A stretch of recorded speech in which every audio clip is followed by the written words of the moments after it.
welcome back to Why We Do It, the stories behind the stories in amateur sports, and today slightly slash professional sports.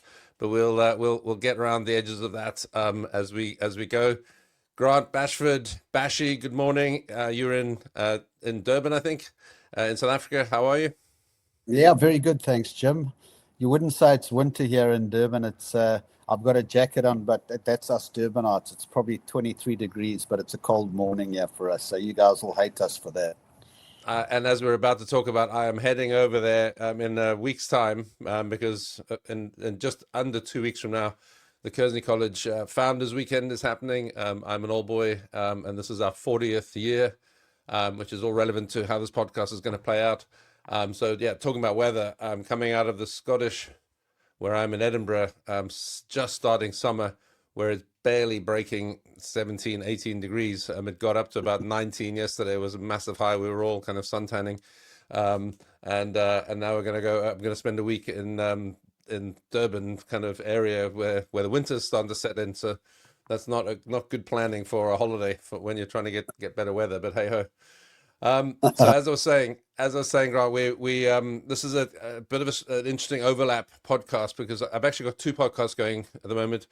This one, which is about sports stories and folks' journeys through sport and why they do the different things that they do and what they've done along the way. But then also, I've got a temporary project running, which is this Kearsney Old Boys 40-year reunion podcast, where we've been talking to lots of guys from the 1986 cohort out of Kearsney College, and that's very relevant to, and then the big build-up is that there's a big weekend. We all get together for annual Founders Day, the big years, the 5-year and the 10-year reunions, of which obviously we're 40, kind of make a bigger deal. And then there's a dinner, and then a massive rugby match, which normally happens. And that's very relevant to how these podcasts overlap, because you are the first team professional coach, hired in, non-teacher, I don't think, coach at Kearsney, although you are a teacher, and we'll find out more about that in due course. But you are the Kearsney College rugby first team coach, and you have been doing that for a couple of years now. So tell us a little bit about, well, we'll get back into how you got into coaching in a second, but let's just talk about this season. How's the season for Kearsney going? Kearsney first team, we'll talk more also about why rugby is such a big deal in South African schools. But you're a few games in, I think 8 or 9 games off the top of my head. You won your first 5 games, and then there's been a little bit of up and down since then. So how's the season so far overall going? Yeah, look, I think when you reflect, it's nice when you have a half term, because you do have a little bit of downtime just to reflect on where you actually are. You know, we did, as you've mentioned, we started the season. I broke the season into 3 blocks. So our first block was our first 2 games against St. Charles and Glenwood, and then the Kearsney Festival, which is another 3 games. And at the end of that, we were 5 out of 5, managed to win all 5. I think it's the first time Kearsney have ever won 3 in a row at their Kerr Festival. So wow. It was a good start to the year for us, despite us as the coaches and the players feeling that we hadn't quite hit our straps. We then had a 2-week break, came back on a Tuesday and headed to the Grey PE Festival on the Thursday. And I thought we needed a break, because obviously those 5 games in a short space of time do take it out of the players. But in reflection, when I look at how we came back to, we played Graham College, who are currently number 1 in the Eastern Cape, and we lost in injury time with a missed kick, so we could have won that game. And then we played Sachs in the second game, and with a massive wind. And I'd bumped into Robbie Kempson, the Grey PE coach, the night before, and he said, Bashy, there's a massive wind coming tomorrow. So if you're behind on the scoreboard by 21 to 28 points, don't worry. They've got a corner there called Kerwin's Corner, which is named after Kerwin Bosch. He said, you kick it in down there, it bounces out, you'll get a line out in there half with a 50-22. So don't stress if you're behind on the score sheet. As luck would have it, we actually played with the wind in the first half. And I think we turned at halftime 15 points up, and I wondered if it was enough. And we started the second half really well, but unfortunately, we just didn't play well enough in that game and ended up losing that. So we lost the first 2 on the tour, and then came back to But they were very close, though, weren't they? I looked at the scores. Yeah, I mean, these were not that. I mean, it could have gone either way. I think it was 3 points. And, yeah. Close games. I think the total points difference was 6 points in the tour, so it wasn't, and in essence, if I'm honest, we should have won both games. So we felt like we'd let ourselves down a bit. And then we came back to play against Westville, which was our first round back in my block 2 in the of regular our local season. derbies. Yeah. And Westville last year were unbeaten. They were the top side in Natal, and they've got a very established rugby program. And we were playing there at Westville, so it was going to be a big afternoon for us. And to cut a long story short, we gifted them 14 points, came back and fought hard to get back into the game. And they had a penalty kick in the last minute to win the game and missed, and we drew 17 all. So another one of those where most people were saying, geez, well done. That's a great result against Westville. But internally, we felt we had let the ball slip. We should have won that game as well. So there we were, we could have been 8 out of 8, but now we had 2 losses. You were this close from 8 out of 8. That's 5 wins and 3 really close games, including a draw out of those 3. So close. Yeah. And that led us into DHS last weekend. And did you not have Michael House in between? Oh, sorry. How can I forget that one? Yeah. So Michael House have had a phenomenal year. They beat Uffies at a week up in Johannesburg, I think. I can't remember which festival it was. But Michael House have really had a good year.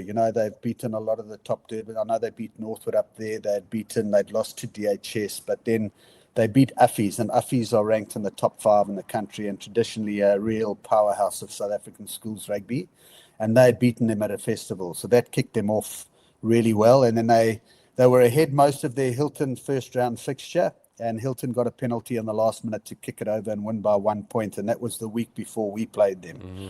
So much was expected of the Michael House side, and we travelled up. It was the annual Sharks Day, which is a day where all the Natal rugby schools play at one venue. It's almost like the Natal schools trials. So rather than having like the old days where you get put into trial teams and there's no combinations and your hookers throwing to different locks and your backline don't know the guy standing next to it, they've done quite a good thing, I think, and let you play in your school team against someone else in a traditional fixture, but all those fixtures at one venue. And that happened to be up at Hilton again.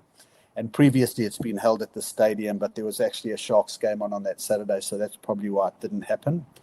And to cut a long story short, we ended up beating Michael House, and that was a great result for us. By 1 point. 1 point again. And like we had lost against Graham College, we missed a kick. They missed a kick and hit the bar in the last 2 minutes. Oh, and man. So the whole season's been like that, Jim. We've been, and if I look at where Natal schools... I'm just having a reminder. I know that having been at Kearsney, the Hilton, Michael House, Kearsney, and obviously that's changed over the years. The dynamics shift, the rivals change. There's college, there's Westville, and all different kind of things. DHS, Northlands, Northwood, all these rivalries are kind of flowing. Glenwood over all the years.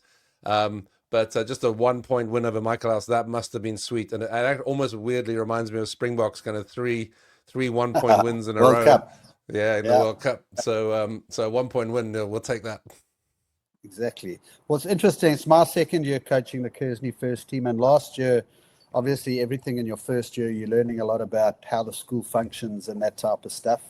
But I still think the traditional rivals for the Kearsney boys are the Michael House and Hilton games, ironically. Yep. Despite the fact that Westville might be number 1 or DHS has been number 1, I can just feel it in those weeks building up to those games, how much it means, not just to the kids, but more to the parents, I think. Who have kids at those schools, and it becomes quite competitive amongst them as well. I wasn't planning this, and I would have put it up otherwise, but it's in an album that I found the other day, which is to do with the Kearsney 86 kind of year group. And this is not going to be a great way to do this, but I'm going to hold this up towards the camera. But I don't know if you can see that there. There's 3 guys running around the track at Kearsney. I know exactly where that. So that's 1986. That's H. Smith, and that's where we train every day. On the cricket field where the athletics track is, and those 3 people running there, I'm in the middle of that. That's Kearsney, Hilton, and Michael House in the final race of the Triangular Athletics Tournament in 1986. And that's the 800 meters at the end, where it was a relay. So I think it was 400 meters, 200, 200, then an 800. And that's me in the 800 against Hilton and Michael House. We won't say what happened at the end of that race, but there was only 3 of us in the race. But regardless of the result of that particular race, we won that day. we won the overall event, and we won the Triangle Athletics in 1986. So and I was captain of athletics that year. So that was a good Wonderful. day out. So just reinforcing that Hilton Michael Kearsney rivalry you were just talking about there. Yeah, no, definitely. I've felt it. I'm not saying that when you played other schools, it's a lot different, but I can just feel for the kids when they play against the other private schools. It means a lot to them. Mm-hmm. We'll skim over the DHS game, shall we? Or do you want to talk about that before we talk No, about what's going on in the future? yeah. Well, look, last weekend we played DHS. That was after the Michaelas win, and unfortunately, we had too much to do. We gave them too much for start, and then played really well to get ourselves back into the game, but just ran out of time. So I think the final score was 36-24. So every game we've played, I sort of feel like we've had the opportunities to win it, and it's a really exciting group which you'll get to see on Old Boys Day. But where the state of Natal schools rugby is at the moment, it's on any given day, almost any team can win. In the past, that's really interesting and exciting. Yeah, in the past, there's been like eras. When Glenwood went through like a 10-year era where they were unbeaten in Natal and ranked highly in South African schools rugby on the ladder. And more recently, it's been Hilton, and then it's been DHS, and last year was Westville. But this year, almost everyone has won and lost. There's been no one. Right now, Hilton's the only unbeaten team. And that's a really nice feed into what's coming up for Kearsney. So we had the tough game against DHS. Interesting enough, on our podcast for the school guys, the 40-year reunion podcast, I don't know if you had a chance to see it when I sent you the link, but there is the DHS Kearsney 1986 game, a recording of that. Someone actually had a VHS recorder in 86. Anton van Noordwijk, who I think managed to get hold of a copy of that, and we used that and chatted through it on that podcast. So fantastic to see that game from 86 and how much the game has changed overall. But also that was DHS, which is interesting given that's who Kearsney just played. You've had a weekend off. This weekend is up against your old school, Northwood, coming up for Kearsney. And then, it seems like a tough run. You've got Northwood, and then Founders Day, when I'll be there, will be College, Maritzburg College, always tough. And then Hilton, as you were just saying, the informed team. So it's a heavy 3 weeks you got coming up ahead. All those teams you've mentioned are ranked. I think we're 22 in the country at the moment, and I think Hilton they all ranked ahead of us. So like I said just now, there's no easy games anymore in Natal. On any given day, any team can win, and we wouldn't want it any other way, Jim. That's why we play the game. The days where if you play in the B division and you go and beat Gelofte and win all the games, is that what you want? It's not about that. It's about testing yourself against the best and seeing where you really stand in the rankings in South Africa, kind of stuff. So, look, we have got a tough run in, but like I said earlier, I honestly believe, and the boys believe, that if we play well, we can win all 3 games. And in the same breath, if we don't get it right, we can lose all 3 games. And that's the beauty of sport. On any given day, if you get it right, you have the opportunity to create magic, and give the Old Boys a wonderful day out on their Old Boys Day. College are going unbelievably well. They beat Northwood. Yeah, let's just touch on that, because that is the Founders game. I'm really looking forward to being there to see your team in that game. Just tell us about College and that game in particular. Obviously, you've got Northwood in between. That is your old school. We'll talk about your old school in a bit and your background. College are riding high. They've been. They were also off this weekend, but managed to beat Northwood on their Old Boys Day. Oh, so they just played each other. Oh, that's right. You went to watch that game. No, I didn't watch that one. Northwood played against Jeppe this weekend at Northwood. I went to watch that, but the week before was Northwood's Old Boys Day. The day we played DHS, they had their Old Boys Day, and College managed to get one over them. So College have had a really good year. They didn't win it, but that was a close game, because I heard you. Sorry to interrupt, Grant. I was listening to you and John Plumtree on your other podcast just before, and you were talking about that. So College only just beat Northwood 27-24. That's right. In their Old Boys Day. So that shows you what you're up against in the next 2 weeks. Yes, and College have had a phenomenal year. By their standards, they've always been a traditionally strong, as you would know, in the old days under Skonk Nicholson, and unbeaten seasons and that kind of stuff. And this year's a group of players that I think were pretty similar to us last year. We had 11 grade 11s in the first team last year, and they also had a young team. So I think and again, we've got just for international audience, sorry to jump in, international audience, that grade 11 is the second last year. Grade 12 is the last year now in the South African high school setup. So if you're talking about grade 11s, this is building the team for next year, which is really exciting. Yeah, so we had that last year. So this year we're an older group, and that's similar to what college are. So both groups have had a fair amount of time playing rugby at this level. And you're seeing it in the way college have played, and certainly I've seen it this year. We've been able to play a different type of game with more physicality, more mauling, that we didn't really pay too much attention to last year just because the group was young, and I didn't think we'd get too much bang for our buck with it. So, it's the game's moving all the time. We're evolving as a team. But we've really got some exciting players, and I fully believe that if we get it right on the day, we can beat anyone, and that's our challenge. And if anything, that's why I'd say we probably feel like we've let ourselves down a bit, because I don't feel we've hit our straps. We've played some phenomenal rugby, but not for long periods of time in the game. So I'm just hoping that this break we can come back and finish strong. And when we've also got the last games against St. Albans, so you've mentioned those 3 games.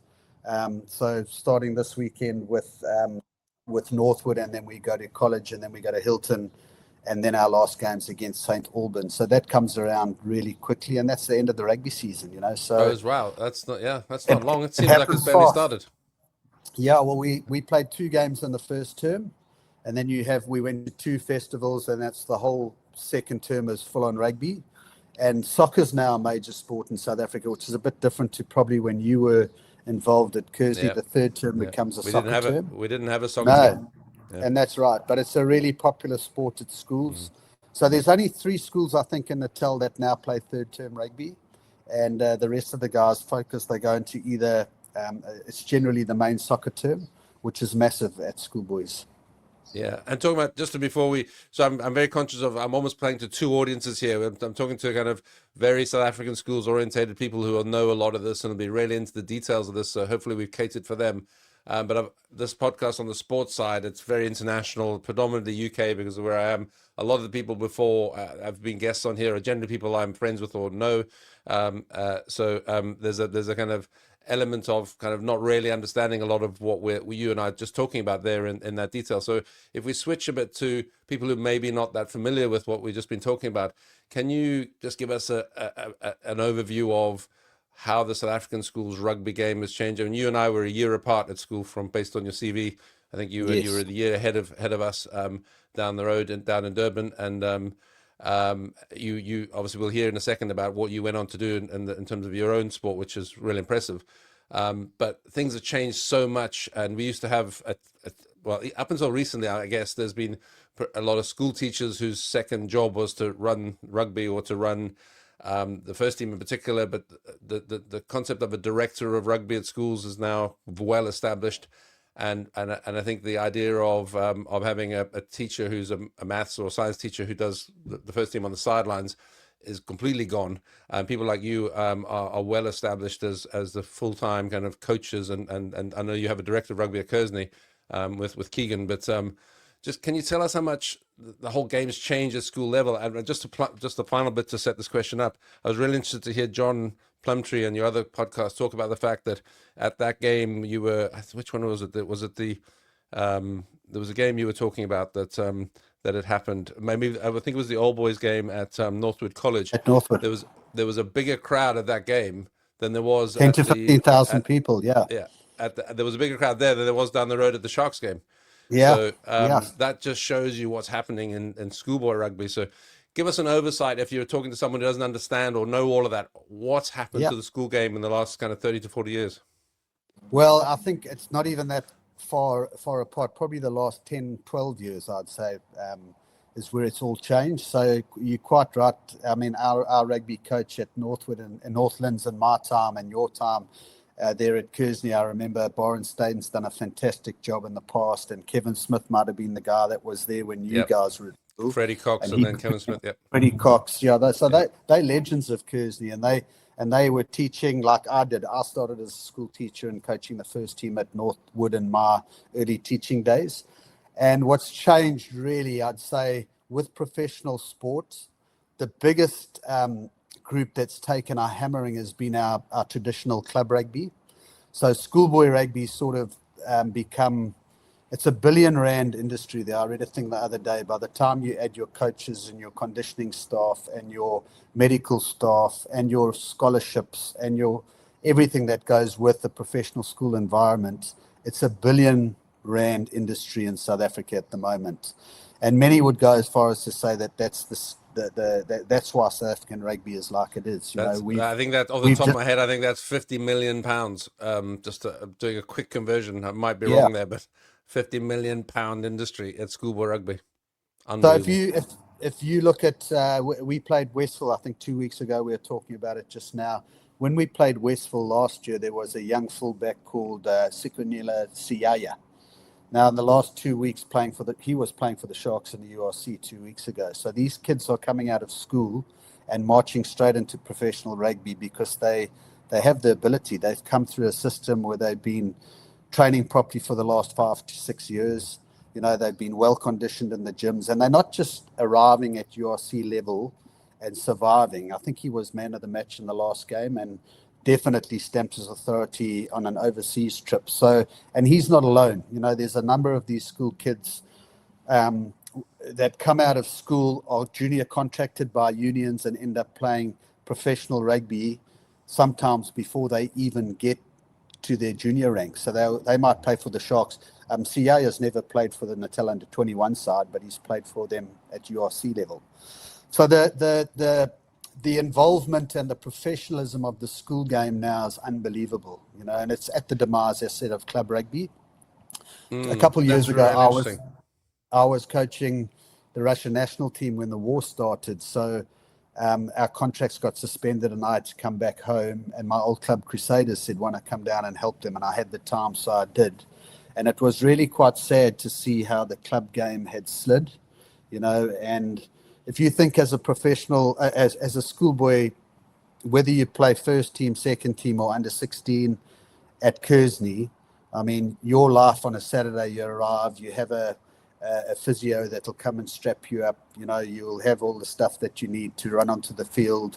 You get well coached. You've got a director of rugby that's a Springbok rugby player, has an old Springbok player. So these kids are so up to date with modern coaching at schoolboy level.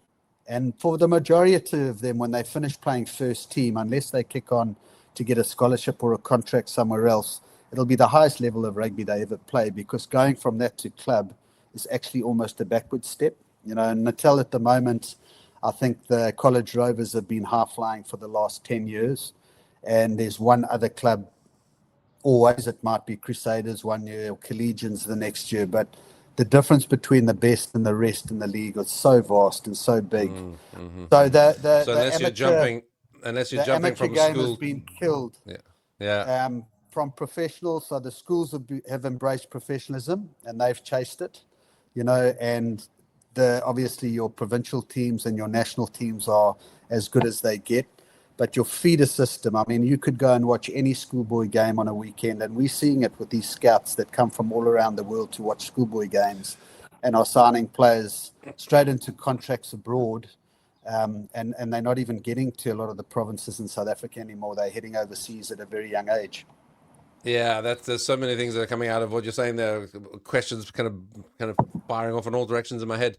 That whole idea that if you're making the jump straight to kind of Sharks level or Stormers level or whatever the case may be, that's great. You're going to get that continuity in setup and coaching and professionalism that weird to even say this, that you're used to at school level. But yeah, that feeder system is then the kind of bit that I didn't even realize you were talking about that at first. So that's how much that system has kind of dropped away. Took me a second or two to realize when you said club, that's what you meant, that the clubs below all of those URC level. Especially for the overseas listeners, like your clubs there would be the premiership teams. All right, like we'd be Edinburgh and Glasgow and so those are the two in Scotland. Yeah. So in South Africa, our provincial teams are the Sharks, the Stormers, the Bulls, which are your clubs. And then we have our national tiers, and then below that we have club rugby, which you would call community rugby, I think. Yeah, and we have that here as well. There's a Curry Rugby Club is literally a half a mile from my house here, and that's a feeder into those Glasgow, Edinburgh. If it's not for all of the international players, particularly South Africans that are coming over. So that's relevant because when you look at Glasgow with Franco Smith, you look at Edinburgh with Sean Everett, the South African influence is huge. Look at the Scottish national team. There's exactly. It's half South African. So I wear two hats here. I've lived in Scotland for I've been married to a Scot from Glasgow for nearly 34 years. I've lived in Scotland for nearly 30 years. I support both teams. I'm afraid to say when Scotland play South Africa, it's the only time I don't support South Africa, and that did happen in Murrayfield. But it's always a shellacking. Although Scotland, they can. I did see Scotland beat South Africa once, which was fun many years ago here in Edinburgh. But it's a very rare event, and but yeah. So I'm allowed to support both. But one of the funny lines I often get told here is if Scotland's struggling in a good game against Ireland or against England. Commentaries from our South African friends will be, your South Africans are better than their South Africans. Come on, we can do your team can do this. You're right. So whether it's Johan van der Merwe, Piers Skuman, Kyle Steyn, the Scottish setup has got a handful of stars. But it's really interesting that you talk about the scouts coming in and looking for them, because that school system is feeding not only the Springbok setup, but which is unbelievable machine.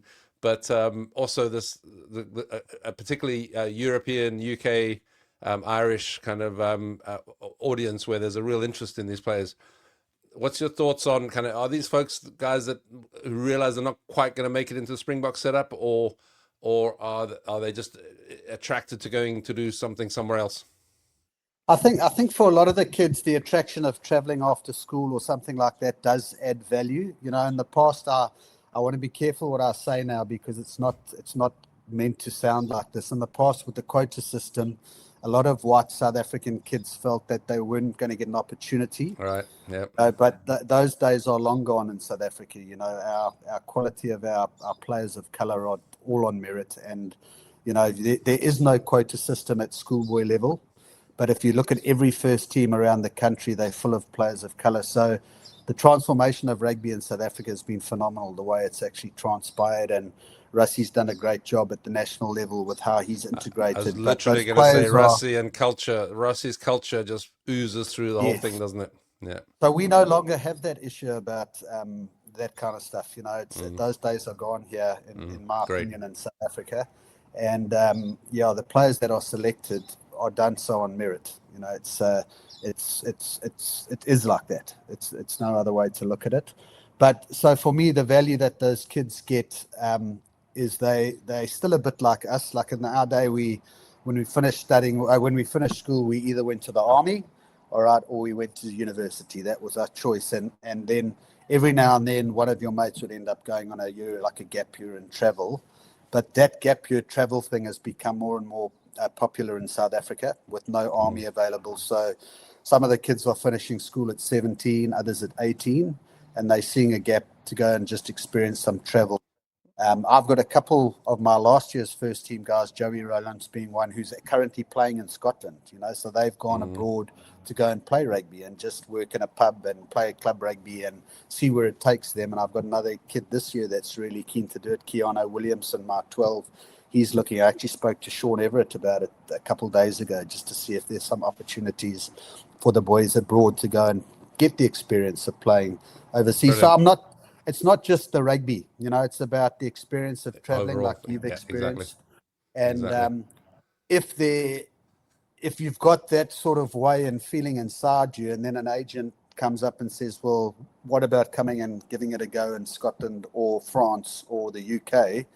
And they help you with getting there and setting you up with a club to play for and a few little extras, then it's a bonus kind of stuff. So Brilliant. It is very popular, and there's more and more kids. I mean, I think there's a guy called Riddle at the moment that was at Markelaus 2 or 3 years ago that's playing for England under 20s at the moment. JJ Van der Mesht, Glenwood, Russie's just drafted him. He's busy playing for Exeter, I think, Northampton Saints. So there's a lot of Natal kids that are starting to establish themselves in the Premiership, the French leagues, that have made the transitions from schools through agents.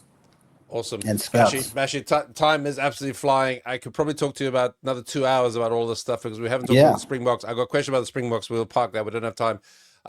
Before we move into your story, which I want to do for a bit, which is going to be shorter than I had hoped because we've spent so much time on all this other interesting stuff. I just want to ask you about the URC. I don't know, Connaught is your team. I picked that up. You seem to have an affiliation with them. They're playing Glasgow this coming weekend. Obviously, Glasgow's our team. Between that and Edinburgh, my wife's from Glasgow. I feel more Edinburgh associated because I lived here longer.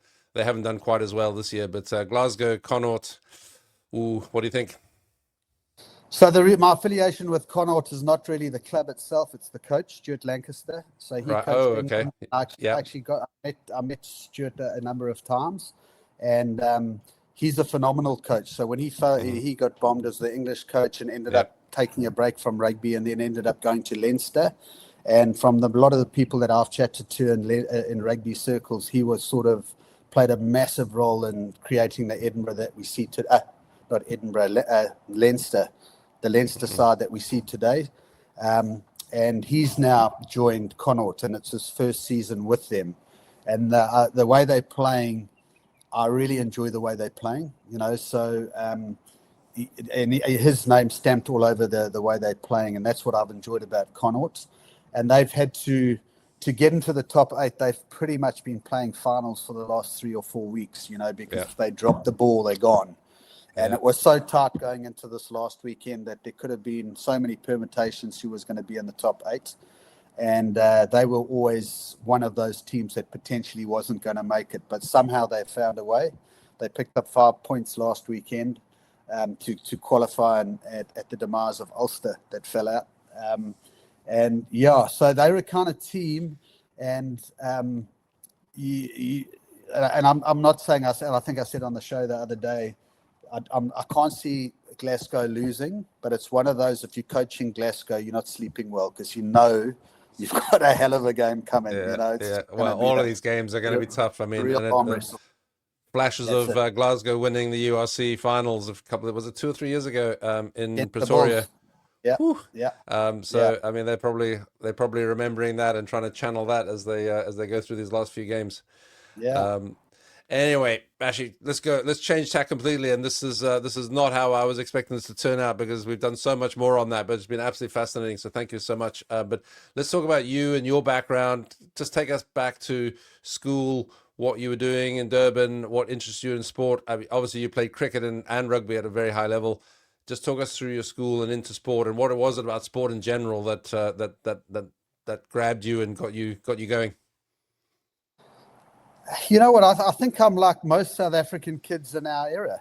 We went to school, but it wasn't really, the school wasn't the highlight of our day. It was when the bell went and we went to rugby or cricket practice that we were with our mates and we were out there. And you mentioned Chris Ellis-Cole, and I remember playing for North Linz at the time against Kearsney in the day, and you had the Craig Griniers and you had Charlie Burt, I think, and Titch and there was, and you play against these guys for 5 years. When you started under 14 and under 15. You've got to mention Craig Coetzee. If you're not mentioning all those names, you've got to put Coetzee in there as well. Yeah, exactly. So, so you actually become not close friends, but you get to know them over 5 years playing against each other. And rugby was no different. We just floated between rugby and cricket seasons, and outside of that, I loved my surfing. I just was passionate. I grew up in a life. My dad was a life member at Pirates Life Saving Club. So we grew up on the beach on a Sunday, doing life saving and surfing and swimming and carrying on. And sport was what everyone did. It was compulsory to play rugby and cricket when we were at Northlands. It wasn't, that was it. It's what you did. And I loved it, So when I finished school, I decided that I wanted to go and teach. So I spent 4 years at Edgewood Teachers Training College. And from there, wow, that's a lot. It's a 4-year course. Yeah. So we were, and with this, obviously, like in your day, if you taught, you coach sport in the afternoon. So I was playing sport for club and provincial, and then I was teaching in the day and then coaching a school side in the afternoon, Yeah, which that's was a lot. awesome because when I finished my playing careers, I had a head start in the coaching game because I'd been doing it for the last 10, 12 years through the school, like your Freddie Coxes and Kevin Smith and all the coaches. And quite ironically, if you look around the world of rugby, and I mention a few names here, they all come from teaching backgrounds. Eddie Jones, Graham Henry, Nick Mallett, Jake Whites, and there's a number of others. So definitely the teaching side of thing, I said, is stood me in good stead with the coaching, and I think because you start as a coach when you're first a young teacher with the under 14C side, and then if you do any good, you end up in the 14A side and then maybe the 15A. So by the time you actually get lucky enough to coach the first team, you've done a good job in coaching for 5, 6, 7 years, So that for me was invaluable, to take that time and put it into my coaching. Playing wise, like you mentioned, we did. I mean, I played club cricket and rugby for my old boys club, which was Crusaders, which was in the previous day was Northlands Old Boys, and then to accommodate the Beechwood amalgamation, they changed the name to Crusaders, and that's still, I spend a lot of time down at the club. I've coached the club, and it's just a really good place to mix and gather with all our old schoolmates and that kind of stuff. So the coaching progression for me after playing was really simple because I'd been doing it for so long as a school teacher. And I can't remember exactly. So because I was coaching club rugby and we were doing fairly well, I ended up being asked to be involved with coaching the Natal under 19s, Natal under 21s, Natal Wilde. I think I've coached every provincial team at the Sharks. I think I've coached all the teams that are available from the B side to the Currie Cup. And then obviously our time was Super Rugby. I wasn't involved when URC came, but I had 8 years. I'm just maybe we might need to go back a step or two. I'm not quite sure if we're in amongst your own playing. You're teaching, but you said you were also playing, and you were playing for Natal at cricket and rugby, early 90s. And this is obviously pre-professional. So, can you tell us a little bit about playing for Natal in both sports at the same time? And then the transition into with rugby becoming professional not that long after that. It must have been a really interesting time to be playing at that level and seeing how the sports were evolving in general. So the Sharks team of the 90s was a phenomenal rugby team. That's pretty much the team that established under Ian McIntosh, won the first ever Currie Cup in 100 years. And I was always a fringe player at the Sharks. In those days, you didn't have a bomb squad like you have today. I think there were four reserves, and you only ever went on if someone got injured. It wasn't tactical like it is now. So I only got one cap for the Sharks, but I was on the bench for about 3 seasons, I think. I was on the bench for the 1993 Currie Cup final when we actually lost, but so it wasn't pleasant. But I just loved my rugby, and at the end of rugby season in our day, it was cricket season starting. So then you would just swap across. Straight in. I played more provincial cricket than I did rugby. I think I played 16 games for the Dolphins. The current Dolphins, we were called I can't remember, the Natal team. And the Ian Mac would be the Banana Boys with the Sharks. We weren't called the Sharks back then. It was the Banana Boys. You were a wicket keeper, is that right? I was a keeper batter, So I loved my cricket, and like I say, at the end of cricket season, you were so looking forward to the rugby season, and that's sort of something I think the kids miss out on nowadays. Like we had such wonderful opportunities to go and travel, and you mentioned. Anton van Noordwijk, his brother Chris played. I played lots of cricket against him. He used to play for the Bulls, Northern Transvaal, and another shining star at Kearsney in the early years before he came rising through. I coached the Sharks when Brad Barrett was coming through, and a lot of those young Kearsney superstars that went on and played 100 plus. I think Brad played 200 games for Saracens. I'm not sure, but and phenomenal. And plenty for England. But just so that transition from the amateur side, I was probably one of the players when the game went professionally rugby wise that wasn't going to get a contract because I was a fringe player and a bench player, and that's where my coaching you had that. I took Yeah. the coaching side, so I fell out as a player and I just shifted my focus to coaching. And that's when the doors with the junior provincial sides, and a very good friend of mine that I played lots of rugby with was Dick Muir, and he got the head coaching role at the Sharks, and I was busy coaching the talented 21s, I think. And when he arrived, he just said, "No, Bashy, I want you to come in as an assistant coach with the main team." And that was my doorway to coaching the professional team at the Sharks. Plum arrived a year later and joined Dickie and myself. And then when Dickie left to go coach the Springboks and Plum took over, then him and I had 8 years together at the Sharks. So I think I was there from about 2005 to 2013, coaching the Sharks through Super Rugby and Currie Cup. And we had such good times. I'm obviously, you can see how close I am with John Plumtree, and he's just finished a second stint at the Sharks, and just how different it is nowadays. We used to play, our rugby season pretty much started in March, and we had play Super Rugby up until I think the finals were middle of August, and then we'd go into Currie Cup, and then at the end of October we'd be on a break until beginning of December, where we'd start our pre-season. URC now, I mean, I remember going to watch the Sharks play on Boxing Day, in the middle of summer here in Durban. The URC, for these guys that are Springboks that are playing URC and playing for Rassie, the Sharks finished their URC season last weekend. And if you see a Khaleesi, for example, he finished last weekend, but he's already now in the Springbok camp, gearing up for what's coming in the June series. And by the time the June series finished, then we're into the autumn series. Autumn up here, yeah. And then that finishes, and then URC's already on the go again before the autumn series finishes. And then for good measure, they go to the UK for November. And that's not even during the middle part of the URC. It's still in the early stages. So these poor people are playing rugby 12 years around. They haven't had a pre-season in years, because they go from when the Sharks are going on to an off bit now, and the players come back to pre-season, the Springboks are playing international rugby. So it's a big problem. It's not sustainable, and World Rugby need to step in and have a global season, whatever that looks like. But otherwise, the game's in trouble. You're just going to. There's so much more suddenly. Yeah, there's so much more I want to ask you about, and I'm very conscious of time.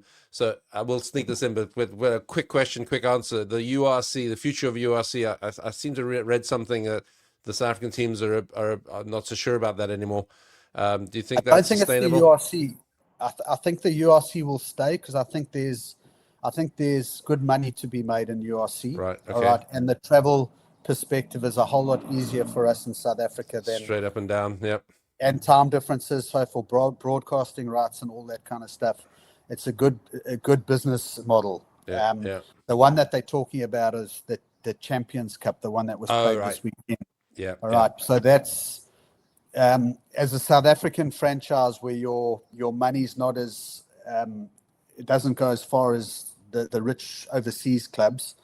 It's almost impossible to be betting on both fronts. So you've either got to target URC and forfeit champions, because, like, you look at Leinster, for example. 3 weeks ago, Leinster played against, it was a month ago now, they played against Benetton in a pool game in the URC. And the following week, they were playing in a semi-final of the champions. They took a B team to play Benetton and actually lost to Benetton, and then won their semi-final against, I think it was Toulouse or Toulon. All right. And then that got them to play the final against Bordeaux this weekend. All right. So they've had a hell of a game. They got a hiding from Bordeaux, but now they've got the Lions this weekend in the second stage of. Now, the only reason they can do that is because the depth of squad they've got. They've got a massive squad that the difference between their tier 1 players and tier 2 players is not that vast. Whereas currently in South Africa, it goes down to contracting models. Like the Sharks have been through a stint now where they contracted a lot of Springboks, but that's not the correct model, because you're paying people a lot of money that don't play a lot of rugby for the Sharks, and they're off to the Springboks half the time. That's right. Yeah. So that model is being looked at closely. That does make sense. Your money. Yeah, I did marvel a couple of years ago where you had the Springboks doing so well, and then so many of those players in the Sharks team not doing well as a team overall, and you're like, what the hell's going on? Why is there such a big difference? But the continuity, I guess, is the issue. The kind of in and out, and probably the priorities for the players as well. They're kind of thinking about different things. Well, those as that players you're goes. mentioning cost a lot of money, which chews up your salary cap. So your depth of players that you're buying, you don't have players of similar standard, and those are the guys that have to hold the fort while they're away playing for South Africa. And if you don't have those, I mean, it was quite interesting this year because of British and Irish Lions tour last year. The majority of that British and Irish Lions team was from Leinster, a lot of those players. So when they came back from that tour, they weren't available. They needed rest in the Irish system for the first 4 weeks of URC.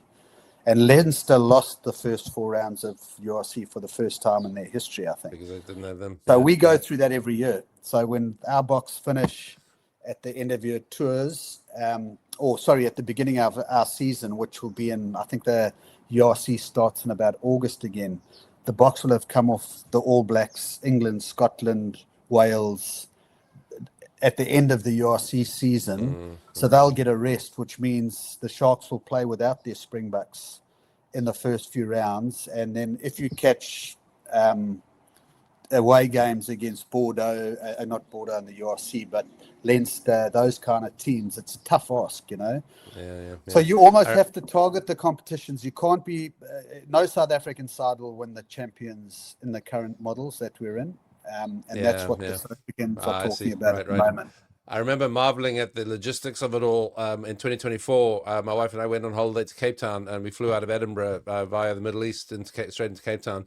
And the Edinburgh team were on that flight. And the day before, several of those players had been playing in Dublin in the last game of the Six Nations. So they were playing in Dublin at like 5 o'clock in the afternoon, Saturday afternoon. Sunday morning at 7 o'clock, or 8 o'clock in the morning, we were at the airport here in Edinburgh. And somehow from Dublin, we see Piers Kumon, Duan van der Merwe, and a bunch of the other guys who come across from the Scotland team back into the Edinburgh team, flying to South Africa for a Stormers game, followed by a Sharks game. And you see how many of them there are on the plane, and you just think, oh my God, the logistics of this is absolutely enormous. Some of them are in the front in business class, some of them in the back complaining about not being in business class. Yeah.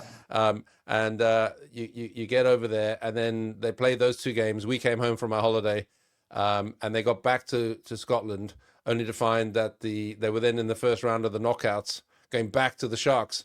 So a week later, they were back on the plane to Durban. And I was thinking, oh my God, that's incredible. The amount of planning and logistics and hotels and freaking flights, and how the hell do you do all that? And the money. And if you think about that, so you could have, if that was around December time, you would have been playing in -degrees in Scotland and arriving to Kings Park at 38 degrees in December. So these guys are bouncing out of different hemispheres, but the temperature difference is phenomenal. The only thing that works is the time zone. That's right. And I mean, you say that we used to moan about the travel in Super Rugby, but it was actually in hindsight better because we would go on a 5 or 6 week Super Rugby trip. So yes, you travel a long way to get there, but that you're acclimatized and you were there for 5 or 6 weeks, and you did it there. You did it once in the season. And unless you made a playoff and you had to travel for a semi-final or a quarter-final or a final. But nowadays, these guys are traveling almost every second week. They're on a plane and they're back to Europe. And I mean, some of the flights that they're getting, I think from Durban, they had to go via Mozambique and then Doha and then wherever they were going. And then if it was somewhere else, it was almost like a half-a-day bus trip for when they got from the airport to where they were actually playing. So the travel's been a nightmare, which wasn't really calculated. And it'll be even harder now with the Middle East option taken out of most of the routing. So if you're trying to plan that. Bashy, we're in the red zone on the time here, and it's been absolutely fantastic. There's one bit we haven't touched on, which I'm really keen to. We've talked a lot about international, but bringing it back to you, you've coached internationally in a bunch of different places. So final little run through, just talk us through your journey in the international rugby kind of arena, because you've moved around. You mentioned Russia earlier on, but just talk us through your journey in a few different teams at international level. Okay, so I think I finished the Sharks in 2013 and Northwood got me back there. So I went to coach my old school. They were going through some rough times with the rugby, and it was a great opportunity for me to go back and try and it felt good, going back to try and help my old school. And like I said, the rugby season finishes in June. So we were pretty much an off season, and a guy called Albert van der Berg, I don't know if you remember, Albert played for South Africa in the Sharks, a big lock. I used to coach him at the Sharks, and he was he had gone to Japan to play and had just started coaching, and he sent me a message and said, Bashy, why don't you come across and just help us with our coaching? So that was the first time I went to Japan, and they call it spot coaching, where you go across and you sit in the corner and you watch the environment, and then you make suggestions to them about what you think, how they can improve it. And at the end of my first trip, the CEO of the company came to me and said, would I ever think about going to coach full-time in Japan? And I said, no, it's not for me. I'm not going to do that. I'm happy coaching my schoolboy side. But he said, would you come back again and do the spot coaching? I said, no problem, I can do that. So I went again the following year and did that. And the second time I went, they make you such a good offer that you actually can't afford not to do it. So I went for the wrong reasons. And it was a club called the Cannon Eagles. It was a top 14 team in Japan. It was a really good experience for me, but I wasn't enjoying it. I'm a really social guy, and I was struggling with like everything you do in Japan, you have an interpreter, so you never really have relationships with players. Like you're talking to Jim, but I'm talking to you through an interpreter, so it's a three-way conversation. And I really struggled with getting to the team and the players. So I did that for 6 months and I resigned. When I came home from that, I got an opportunity to go and coach in Spain. A club side called Santander were trying to get promoted, and I had a call from a mate of mine who had a link there, and he said, would I go across? And I went across and spent about 3 weeks with them and put them on the pathway to their season, and they ended up getting promoted to the first league. And where did I go after that? And then when I was at Northwood as well, we had an exchange with the Netherlands. So we were getting school kids to come out and play rugby at Northwood, and in lieu of myself and a couple other guys that were there going across and helping in the academies there. So I did a bit of coaching in the academies in the Netherlands. And then Dick Muir got a job with the Russian national team again. And he said to me, please, would I go and help him with that? So we went across, I think at the end of 21, to go and coach the Russian national team. And the plan with that was to try and get them qualified for the World Cup. And Dickie and I thought it would be a great experience to go to the World Cup, albeit with Russia. It just still would have been a really cool thing to do. And we had only been there a few months, and then the war broke out. So that was the end of that. And that brought me back to South Africa. Was it quite quick? I mean, the war starts. Are you out of there pretty yeah, quick? So there wasn't any ifs, ands, or buts. It was like, okay, time to go. No, we were, because of the temperature in Russia at the time, we were actually training. We're in a 5-game test series. And we were in Turkey training for our game against Georgia. And I'll never forget it, because we were staying in this unbelievable facility called Gloria Sports Arena. And in that facility at the time was a pro football team, the Ukrainian basketball team, and the Russian national rugby team. And I came down to breakfast on a Wednesday morning, and it was dead quiet. And it's not normally like that. I said, what's going on? And everyone said, well, didn't you hear the war started last night? So the Ukrainian basketball team was sitting over there, and we were sitting over here. Oh, my God. An immediate meeting was called, and almost the manager of the Russian team just said, listen, Russians, you all on planes this afternoon, going home. Our foreign coaches, you just stay in Turkey until we know what's going to happen with you. So there were a couple of Dickie, myself, and there was a few other international coaches that were with us. And we just hung around in Turkey for probably another week waiting to find out what was going to happen to us. And we ended up going home because Russia, there's still no rugby being played there, So our contracts were never cancelled, but we were just suspended. So you're still the official Russian coach. That's amazing. No, I'm not. I'm the Kearsney first team rugby coach. You're the Kearsney first team coach. Bashy, last final question. I was amused in your note that you sent me beforehand that you've run 8 Two Oceans marathons, which, by the way, I'm very jealous of, because I still have yet to run one, and that's a real miss. For the people who know me, they'll know why. I've done a few comrades, but you haven't done a comrades, and you've lived No. in Durban most of your life. And you've traveled all the way to Cape Town for 8 Two Oceans marathons. I can't believe you didn't translate that or converted at least 2 of them maybe into just one comrades, just so you get the T-shirt. Yeah. What's that about? What's You going know, on there? you know what, eh? When I finish, it's like you finish like your sporting career, but you don't want to stop doing everything. So I started running with a group called the Region Harriers, and loved my long distance running. But for whatever reason, almost on the nose, 30 kilometers, I used to get unbelievable knee pain. And you'd take the old Maprodol just to get you through the last 26 Ks or marathon. And I just said to my wife at the time, I couldn't imagine going through this for another 50 Ks. You can hang in for 26 Ks. At the 30 K mark, the Two Oceans is 56. It's an ultra. So I'm happy to take some tablets and survive the last 26, but I couldn't see myself doing the comrades. So I was always just a supporter on the comrades route. And I had some quite good advice from a doctor friend of mine. Said, listen, that long distance running is no good for you. He said, it's fun along the way, but you're not going to win it. And you don't want to win it.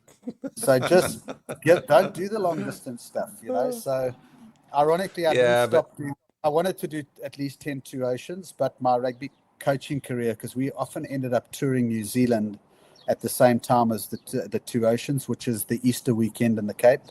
Yeah. And so I just couldn't. And then once you fall off the bus with the training load and all that kind of stuff, it just becomes a bridge too far. So yeah, 8 Two Oceans, no comrades. I'm doing a bit of cycling at the moment, getting the swimming pool, love my swimming, still surf a little bit, although I haven't been on my board for ages with rugby season being so busy. This traveling up the hill is every day for me because I'm not full-time at Kearsney, so I probably spend two hours in the car every day, which it is taxing, whatever way you think about it, it's dead time. And so you've got to get all the way up there. But it's good thinking time, though. Good thinking time on the way there and back, yeah. You do think a lot, and you put podcasts on, so it is a bit of upskilling. But it's not easy, it's 2 hours of the day that you end up get home and my back stiff and my everything stiff from sitting in the car for 2 hours. I hear you with the long distance running not being great for you, and I'm not a huge guy, but I'm 186 and kind of 90 odd now kilograms, kind of 200 pounds, and I've done 4 comrades. My wife is a runner. She's thinking about maybe doing her first comrades, which is more me kind of trying to encourage her than her actually thinking she wants to do it.